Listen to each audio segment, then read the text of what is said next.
Kamusta pong muli mga kababayan, mga katambay, nagbabalik po muli inyong lingkod, si Katambay Manong po, dito po sa Tambayan mga kabayan. Bago po tayo mag-umpisa ng komentuhan natin, magandang araw po muna, tanghali, hapon, gabi, madaling araw po sa atin lahat mga kababayan. Saan mang bansa o sulok ng mundo tayo nandun, naway maingatan po tayo mga kababayan. Ito po, umpisahan na po natin itong kukomentuhan natin mga kababayan. Dahil nung nakaraang araw lang po, talagang yung ating kababayan na ginawan po ng hindi maganda ni Franz Castro at siya nga po ay convicted na o may conviction na po siya ng child abuse, pero nananatili po siya sa institusyon ng House of Representatives mga kababayan. Ay binigyan na nga po siya ng mga katutubo nating kababayan sa Mindanao, di ba? Kasama po si Atty. Torion na pinag-file na po sila ng complaint. Yung ethics complaint, bakit po nananatili pa sa kabila ng siya ay may conviction na. Pero ngayon, mga kababayan, sikat na naman. Talagang nakita nyo po, napakabilis po ng sinasabing, yung para i-twist yata niya. Mukhang itinutwist po yata niya ngayon, mga kababayan. Yung issue ngayon, nanganganib naman daw po ang kanyang buhay ay parang nanganganib naman daw. Dahil daw po sa pangyayari. Dahil may nangyari po sa kanya, dito daw po sa may BGC, ay nagkaroon daw po ng putukan. Ang pulis ang involved. At ngayon, ini-involve naman niya, parang nilalagay niya yung issue sa pangyayari na dahil sa sinasabi niyang pagiging number one na kritiko raw po niya ng dating Pangulong Duterte at ng Vice President. At meron daw pagbabanta rin sa buhay niya dito sa dating Pangulong Duterte. Kaya dito, parang ang dating po sa kanya, nanganganib pa ang buhay niya ngayon, mga kababayan. Impossible. Ibang klase po talaga ang sumusuporta sa CPP, NPA, NDF. Trabaho nga nila yon, mga kababayan. Komentuhan po natin itong kanyang ginawa na speech sa institusyon ng Kamara, mga kababayan. Ito po ay personal and collective privilege dahil may kinalaman po sa aking seguridad. So, kagabi po, Mr. Chair, mga bandang 11 o'clock o 11 p.m., nasaksi po tayo doon sa isang insidente na pagpaputok ng baril ng pulis. So, binabagtas po namin, ewan ko pa lang po kung main road ito ng BGC, meron pong pulis sa harap namin, police car, at merong dumaan na naka-motorbike sa harap namin hanggang sa lumabas po yung police, Mr. Chair, doon sa mobile car po. Lumabas po yung dalawang police at hinabol po yung naka-motorbike at yung pong naka-motorbike ay dumaan sa harap namin hanggang doon pumunta sa likod. At nagulat po ako, Mr. Chair, pinaputukan ng isang police yung naka-motorbike. So, hindi namin alam kung anong insidente ito, ano ba itong mga naka-motorbike na ito. Talagang natakot po ako, Mr. Chair, at kinila na lang po ako ng aking mga kasamahan at pinadapa, at pinadapa. Natakot po ako, Mr. Chair, dahil bakit po nagkakaroon ng ganitong insidente na sa gitna ng traffic, Mr. Chair, ay nagpapaputok ang pulis. So tingin ko po ay hindi tama ito dahil sa gitna po ito ng mga sibilyan at traffic po ito at marami pong sasakyan. So, naalala ko po, Mr. Chair, yung insidente na naganap noong 6 years ago sa Talaingod, na kung saan, nandun po kami sa isang lugar sa Talaingod, ay pinaputukan din ang sasakyan ko ng dalawang riding in tandem. Kaya po, sana po ay, magkaroon tayo ng report, lalong-lalo na po dito sa station ng police, na sumasakop po sa BGC, kung ito po ba ay legitimate na operation. Pero hindi po dapat nagpapaputok sa harap ng mga civilian. Alam ba nila na nandoon po ako? Sa gitna po nagpaputok, hinabol sa likod. Kaya po, Mr. Chair, tinitake ko po ito, kung hindi po magkakaroon ng police report na kung ano man po itong insidente na ito, tinitake ko po ito as personal threat sa aking seguridad. Dahil alam niyo naman po, Mr. Chair, Diba, minsan na po akong pinagbantaan ng dating presidente Duterte at sa araw-araw na pagsasalita din ng Vice President Sara Duterte ay ako ay sinisingle out. Kaya po Mr. Chair, gusto ko po sana na magkaroon na ng full incident report or police report sa nangyari kahapon doon sa BGC. At maituring po ito na makonsider itong serious. Dahil siguro tayo po, ako tinitignan ko rin ito na may kinalaman sa aking trabaho dahil alam niyo naman po ako yung very vocal doon sa pagsasalita sa mga committee, sa Quadcom, sa Good Government. Kaya po sana po ay mapatawag natin ang station commander, i-report itong insidente na ito at yung dalawang pulis, yung isa doon ay nagpaputok. So hindi dapat nangyayari yan, lalong-lalo na sa gitna ng mga civilian. O yan, mga katambay, ang privilege speech ni Franz Castro sa House of Representatives. Mga katambay, ibang klase, no? Yung threat daw, pagbabanta pa sa buhay niya, ay nangyari na raw po yun sa Talahilog, mga katambay. Kung hindi nagkakamali yung lingkod, na pinaputukan din daw po siya. Kung hindi po nagkakamali si Kamanong, doon po galing yung mga bata na kanya po yatang kinidnap o yung child abuse. At randing and tandem po ang sinasabi niya na misa na raw po nagbanta sa kanyang buhay at nagpaputok. At ito ay binibintang niya, mga katambay. At ginagawa niya po na parang Duterte. Sa Duterte naman niya ikakabit, mga kababae. Ibang klase ito si Franz Castro, no? Kung talagang may banta sa buhay mo sa dating Pangulong Duterte, sa tingin mo buhay ka pa nung siya ay Pangulo? Mag-isip-isip ka naman, ginagawa mong bobo, tanga mga Pilipino. Hindi naman gago ang dating Pangulong Duterte para pag-aksayan ka ng panahon. Ang gusto ng mga Duterte, ipakulong ka, hindi papatay. Makita ng mga Duterte yung pinagagawa mong kabalbalan, kawalang hiyaan sa mga bata at sa mga kabataan na nare-recruit ng NPA. Hindi layunin ng mga Duterte, ng Vice President, na ikaw ipapatay. Ang gusto nila, pagdusahan mo, paghirapan mo. Di ba? Pagsisihan mo ang ginawa mo sa bayan. Lalo sa mga kabataan na gusto nyo yatang i-recruit.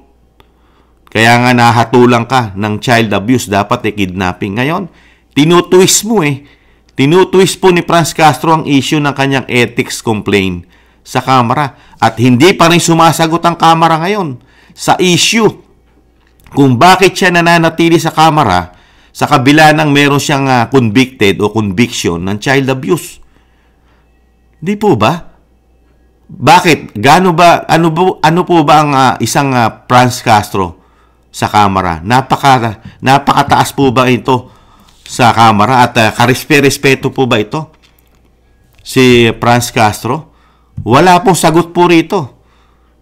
Ang kapulungan ng House of Representatives, mga kababayan. Wala po. Pati po ang speaker at ang media, hindi po tinututukan ito ng media. Hindi po ibinabalita ng media kung ano po ang sagot o report o kasagutan ng House of Representatives sa issue po ni Franz Castro na convicted ng child abuse na nananatili at pinasusweldo ng taong bayan. Taong bayan na mismo ang nagpapatanggal sa kanya riyan sa House of Representatives. Taong bayan na nagpapasweldo sa inyong lahat. Pero nakita niyo po, nakapagsasalita pa at nakapagbibintang pa sa mga Duterte. Ang lakas ng apog. Ang kapal ng apog. Yung nangyari po, nakapalpakan ng mga kapulisan dito sa BGC, Tagig po yata nakakasakop dyan. Ibibintang mo pa rin sa mga Duterte na wala ng kapangyarihan. Ni hindi na nga presidente ang dating Pangulong Duterte. Doon mo pa rin ikakabit yung krimen na banta sa iyong buhay. Ibang klase ka. At ganun din sa Vice President. Ang Vice President, halos tanggalan na ng security ng kanyang seguridad ng PNP at AFP. Doon mo pa rin ikakabit yung kung may nangyari sa iyong buhay at isang threat ng mga Duterte sa iyo. Ibang klase ka, Franz Castro. Ibang klase ka. Kaya ang mangyayari sa'yo, magkakaroon ka pa ng patong-patong na kaso niyan. Ibang klase ka. Lahat na lang ibibintang mo sa mga Duterte. Ibang klase. Ibang klase ka. Kung ano man ang mangyari sa'yo, ganon. Ang sinasabi nga ni Kamanong, kung talagang mamamatay tao at masamang tao ang mga Duterte, naglingkod ng 6 na taon na Pangulo ang dating Pangulong Duterte. At 6 na taon mo rin binakbakan ng Pangulong Duterte. Hanggang ngayon, nabubuhay ka pa. Buhay ka pa. Kritiko ka pa nga ng dating Pangulong Duterte. Kung may papatay man sa'yo, siguradong hindi ang mga Duterte yon. Dahil hindi lang naman ang mga Duterte ang nagawan nyo ng kawalang hiyaan yata. Ng kawalang hiyaan. Di po ba? Napakaraming galit. Lalo sa grupo ng NPA. Sa grupo ng CPP, NPA, NDF. Lalo yung mga napapahamak ang mga anak. Ibang klase ka. Oh. Ano sa tingin mo? Napakaganda ng ginawa mo sa bayan? Gumawa ka ba ng kabutihan sa bayan? Wala nga kami nakikitang programa. Di ba? Yung pagiging congressman mo, party list mo, ano nabigay mong programa? Di po ba? May nakita po ba tayong mga programa nito? Ng party list? Ito ano po siya ng Teacher Act party list po ito. Ano po kaya ang mga programa nito? Napakatagal na pong kongresista nito, representative. Hindi kaya ang binibili lang nito mga katambay, di umano, puro bala. Puro pang suporta lang po kaya sa CPP, NPA, NDF. Ang proyekto nito, di kaya. Kinukuha ang pera sa taong bayan, pero ipinanlalaban din yata, di umano sa taong bayan, ang kanyang pondo, di kaya. Tapos ngayon, yung pagiging number 1 na kritiko niya sa mga Duterte, yun din ang gagawin niyang protection sa kanya. At paninira pa rin sa mga Duterte. Ibang klase ka. Sinabay, talagang nakita niyo po yung pangyayari. Nag-file po ng complaint. Talagang hindi na po gusto ng mga katutubo natin na siya'y manatili dyan. Nakita nyo po, parang hindi lang nagkataon no? Antimano, meron siyang issue na kala mong yung kanyang buhay nanganganib ngayon.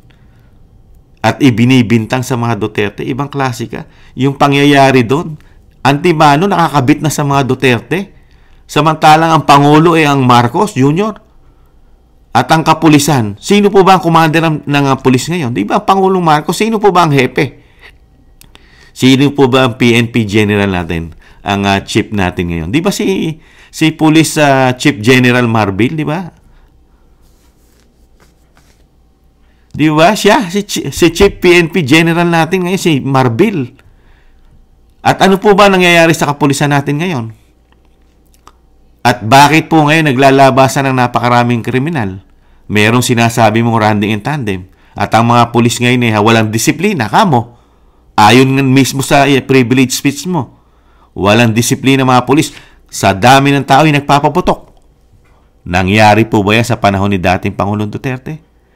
At nangyari po ba sa panahon ni Pangulong Duterte na nagkalat na naman ang running in tandem? Franz Castro?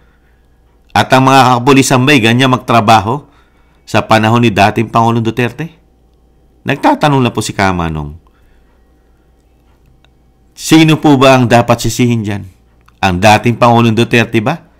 Na may threat sa buhay mo? O yung namamahala ngayon sa bagong Pilipinas? At namamahala ang bagong ang chief natin ngayon, PNP General? Di po ba? Kaya dito po sa nangyayari po ito, ginagawa lang pong pantakip sa kanyang issue.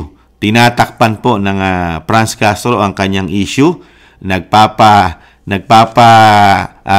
Awa po siya kuno at sinasabi niya ito ay isa sa banta sa kanyang buhay dahil siya ang number 1 na kritiko, nagsasabi ng katotohanan sa issue ng Quadcom kay Vice President. Gustong-gusto na nga ni Vice President matuloy ang impeachment. Haharapin niya na yan. At mismong siya ang sasagot dyan. Di po ba? Wala kinatatakutan ng Sara Duterte. Kaya huwag mong takutin at huwag mong pagbintangan, Franz Castro. Wala nang maniniwala sa mga Pilipino na nanganganib ang buhay mo. Kasi kung nanganganib talaga ang buhay nito, sa loob ng 6 na taon, matagal nang nanganib ang buhay mo. Pero hindi nangyari yun eh. Ang nanganganib lang ang buhay ang lumalaban sa gobyerno. Lalo kung ito ay nasa issue at ginagamit na hanap buhay ang droga at ayaw magbagong buhay nung panahon ni dating Pangulong Duterte. Di po ba? Nalinis nga niya yan eh. Di ba? Napakaraming porsyentong nalinis niya. Lalo sa randing and tandem at droga. Napakarami pong barangay ang nalinis niyan. Di po ba? Kung nagtuloy-tuloy nga lang po mga kababayan, ang programa ng dating Pangulong Duterte sa pagsugpo ng NPA, baka po ito si Franz Castro ngayon, hindi na nagsasalita yan eh. Wala na ka-power po yan sa kamera, mga kababayan. Wala na. Kaya lang, lalo po silang lumakas ngayon eh. Dahil nga sabi ng Vice President, nakipag-alyansa na po ang speaker daw po sa kanila. At sa mga sa grupo po yata ng CPP, NP, NDF ang speaker. Kaya nakita po natin ngayon, napakalakas po. At talagang parang nakasandal po sa pader ng House of Representatives ang Franz Castro. Hindi po matinag-tinag. Kahit po meron na pong kaso, convicted na po, nananatili pa rin po siya nasa House of Representatives. Kahit po siya meron na ethics complaint dahil sa nakakahiya na po tayo sa buong mundo. Nakakahiya na ang ganitong klaseng House of Representatives na wala man lang pong ginagawang aksyon sa isang kongresista na may convicted na po ng child abuse. Ibang klase. Wala man lang pong suspension ito. Hindi man lang suspindihin. Samantalang may mga congressman sila. Wala pang conviction. Wala pang hearing. Pero tinatanggal na nila. Katulad ni Congressman Tebes. Napakabilis nilang sinibak. Pero kay Franz Castro, nagtataingang kawali sila. Bulag at pipe, mga kababayan. Ginagawa pong tanga at bobo ang mga Pilipino. Pagdating kay Castro, ginagawa tayong tanga at bobo, mga kababayan, ng House of Representatives. Ibang klase po. Ibang klase nilang proteksyonan. Ang grupo na sumusuporta po yata sa CPP, NP, NDF. Muli po mga kababayan, ibang klase po si Franz Castro, di po ba? Unbelievable. Talagang pati yung nangyari sa BGC Putukan ay kinakabit niyang threat sa kanyang buhay. Ibinibintang pa sa mga Duterte. Ibang klase ka. Muli po, maraming salamat po sa nakagusto po ng ating Maliit na Tambayang Makabayan sa YouTube at TikTok. At ganoon din po sa mga nagko-comment, like, share, and subscribe. Ingatan nawa po mga kababayan. Maraming salamat. Sa muli, paalam. Bye-bye.